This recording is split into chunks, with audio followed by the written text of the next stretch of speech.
और MP BJP में ticket वितरण पर टीएस सिंहदेव का बड़ा बयान आया। अंबिकापुर से इस वक्त की बड़ी खबर आपको बता दें, उनका ये कहना है कि प्रत्याशी कमजोर हैं, इसलिए मंत्रियों और सांसदों को मैदान में उतारा गया है। प्रत्याशी कमजोर हैं, इसीलिए फैसला लिया गया। बीजेपी लीडरशिप ने बड़े बदलाव के संकेत दे दिए हैं। टीएस सिंहदेव का कहना, सांसद चुनाव लड़ेंगे तो आसानी से जीत जाएंगे। मुख्यमंत्री को भी बदलने के लिए संकेत दिखाई दे रहे हैं। कांग्रेस को किसी तरह का नुकसान इससे नहीं होने वाला है। छत्तीसगढ़ के उप मुख्यमंत्री स्वास्थ्य मंत्री टीएस सिंहदेव ने मध्य प्रदेश में भारतीय जनता पार्टी के 39 उम्मीदवारों की जो दूसरी सूची सामने आई, जिसमें केंद्रीय मंत्रियों समेत 7 सांसद को चुनावी मैदान में, विधानसभा के चुनावी मैदान में भारतीय जनता पार्टी ने उतारा है। इस पर छत्तीसगढ़ के उप मुख्यमंत्री और स्वास्थ्य मंत्री टीएस सिंहदेव का कहना कि उनके प्रत्याशी कमजोर हैं, इसलिए मंत्रियों और सांसदों को मैदान में उतारना पड़ा। बीजेपी लीडरशिप ने बदलाव के संकेत दे दिए हैं। सांसद चुनाव लड़ेंगे तो आसानी से चुनाव जीत जाएंगे, उनका कहना।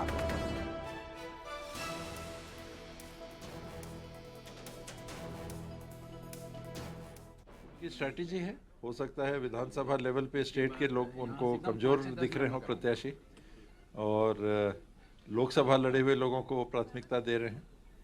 कोई लीडरशिप में भी बदलाव के संकेत दिख रहे हैं। इतने सीनियर लोग स्टेट में आके चुनाव लड़ेंगे तो स्वाभाविक है कि मुख्यमंत्री भी बदले जाने की संभावना वहां दिखने लगी।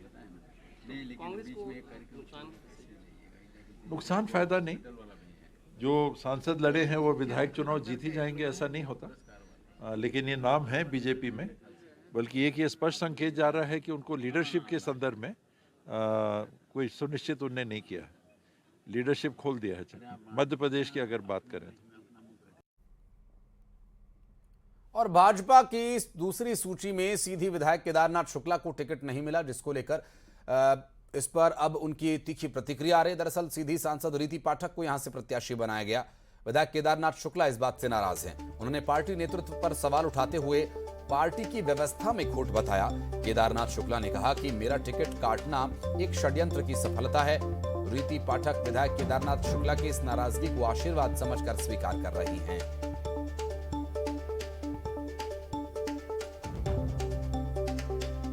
लोग अपना अपना अर्थ लगा रहे हैं जी, पर सीधी की घटना से तो ऐसा लग रहा है कि बीजेपी स्वयं बाकोभर दे रही है लोगों को जी। सीधी में जिस तरीके से टिकट दिया तो आप सब लोग जानते हैं कि उसका रिजल्ट क्या होना है। इसलिए आपकी बात को कैसे कर दें कि वो चाक चौबंद व्यवस्था बना रहे हैं। व्यवस्था में तो कहीं न कहीं खोट नज़र आ रही है। हर चीज़ की वजह तो नहीं होती, पर कुछ चीज़ें व्यवस्था की प्रक्रिया में ज़रूर आता है।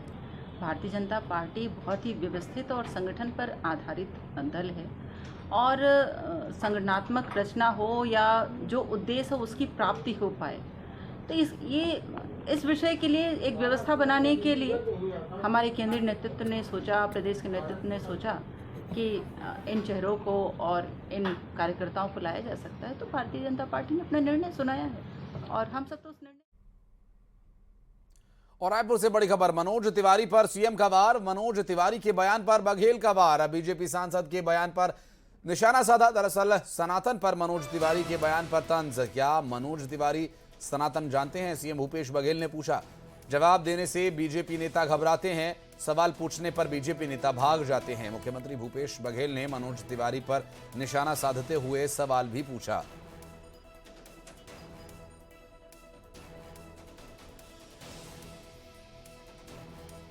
आपको बता दें कि भारतीय जनता पार्टी की परिवर्तन यात्रा में शामिल होने के लिए मनोज तिवारी छत्तीसगढ़ में मौजूद हैं, और ऐसे में सनातन को लेकर मनोज तिवारी ने जो बयान दिया उस पर भूपेश बघेल से जब सवाल किया गया तो उन्होंने क्या कुछ जवाब दिया, आपको सुनवाते हैं।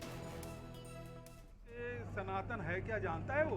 मैं विभिन्न टेलीविजन के इंटरव्यू में वो बात मैंने कहा है, सनातन है क्या, और उसके अनुरूप ये लोग आचरण कर रहे हैं क्या?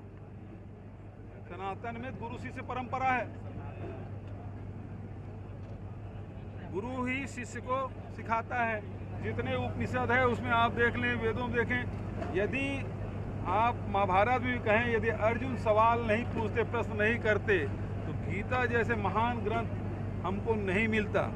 लेकिन आज हमारे जो विश्व गुरु हैं वो सवालों से कतराते हैं, प्रश्नों से घबराते हैं। और यहां रुकेंगे एक छोटे से ब्रेक के लिए। खबरों का सिलसिला आगे भी जारी रहेगा।